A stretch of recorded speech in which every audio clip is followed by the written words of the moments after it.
This is Don Hurst at Highland Hill Farm. He's a veteran from World War II. Pop, did you always follow the commands of your commanding officers? Absolutely. What if you were given a direct order and you failed to comply with it? What would they call that? They'd have me in the jug. And what would that be called? I'd be going against all principles that I swore to when I entered the Army. Obey my officers and protect this country.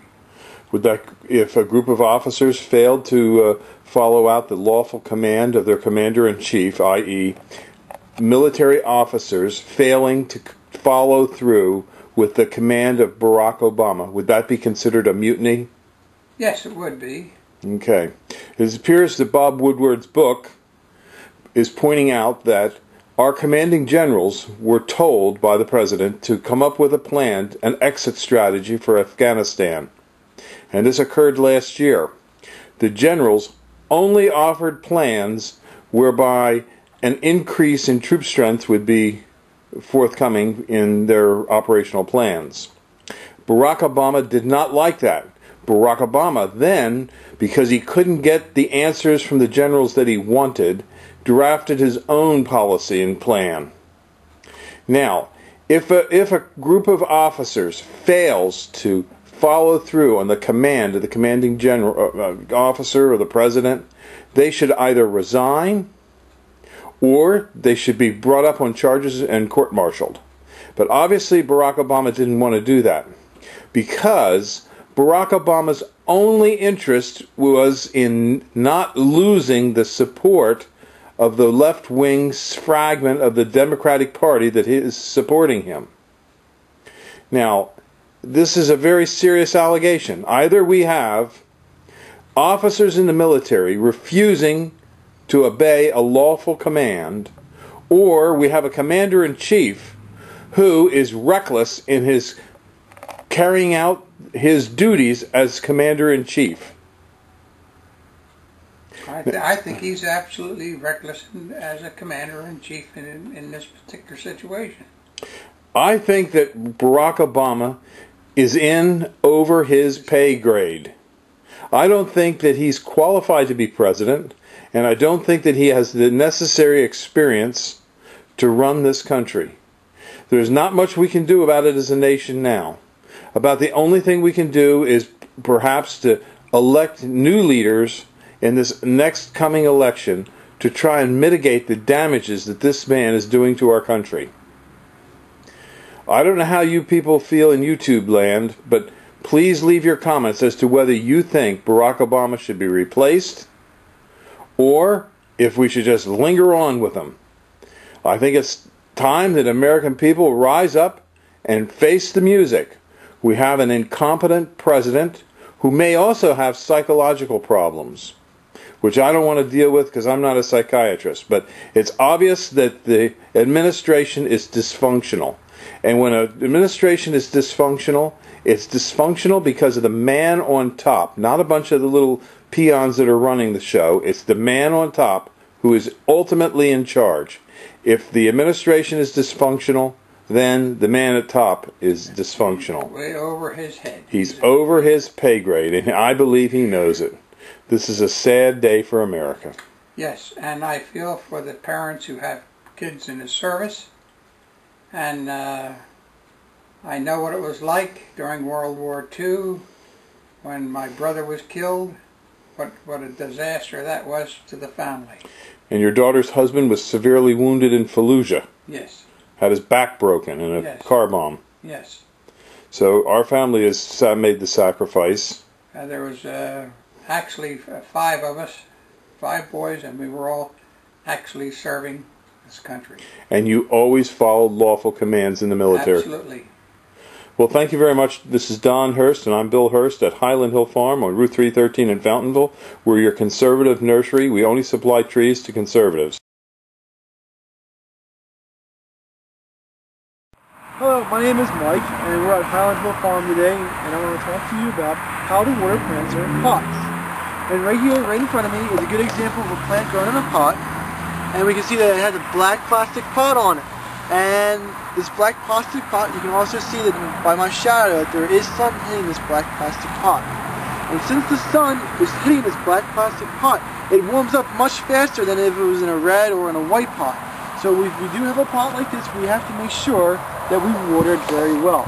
For if the sun heats up the soil inside it too much, the plant will dry up faster and the roots will die if soil is dry. So we got to make sure that wherever pot that we have, if it's facing the sun, doesn't matter if it is black or not, but if the sun is hitting it, we have to make sure that that side of the pot is always well moist. Another thing that we can also do when we're watering plants in pots is to make sure that we water them frequently. If we water them once a week with a real good dosing, it's not good as if you're going to water them 3 to 4 times a week and just making sure it's moist. Or if we let the pot dry out, the plant will die. With this media in it, with most media in pots, it's very porous. And with that porous means that the air can go in and out of the soil. And when it goes in, and when it comes back out, it can take water out of it as well. So with this porous media, we have to make sure that the plant remains moist in the pot.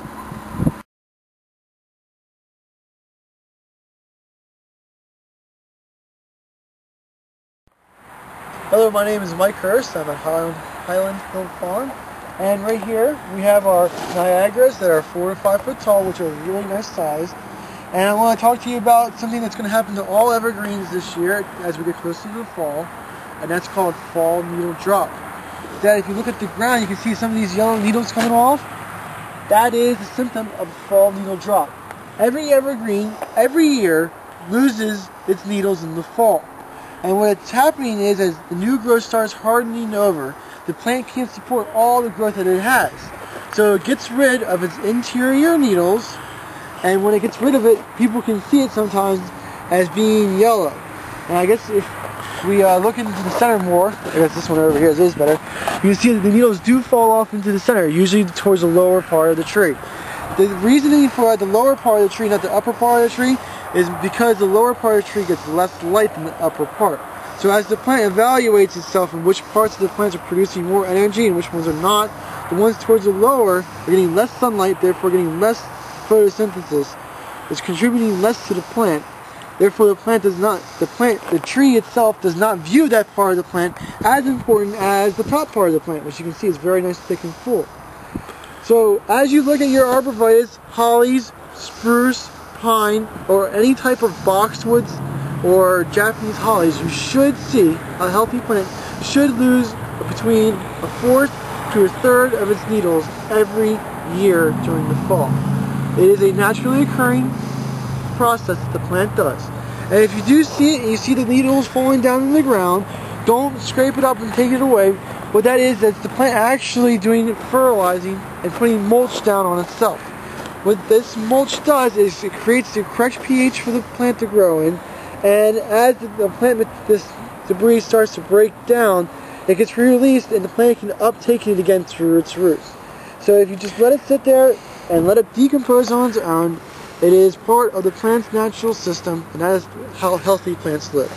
Okay, thank you very much, Mike. We're on Route 313 in Fountainville, PA. This is Highland Hill Farm, and we grow thousands of arborvitaes, pine trees, spruces, junipers, and we have lots of material for you to come to see at our 313 location. Give us a call at 215-651-8329. Thank you. These are Bennett's compact hollies. A nice bush for along a walkway, easy to maintain, hardy, and not expensive. So give us a call, 215-651-8329 at Highland Hill Farm. These are dwarf nandinas. They get about 3 feet high. They'll have red foliage throughout the winter, white flowers in the springtime, and red berries in the late summer. These are our blood-good Japanese maples here at Highland Hill Farm. We have larger sizes as well as smaller sizes, and we also have weeping Japanese red maples and also green maples. So give us a call, 215-651-8329.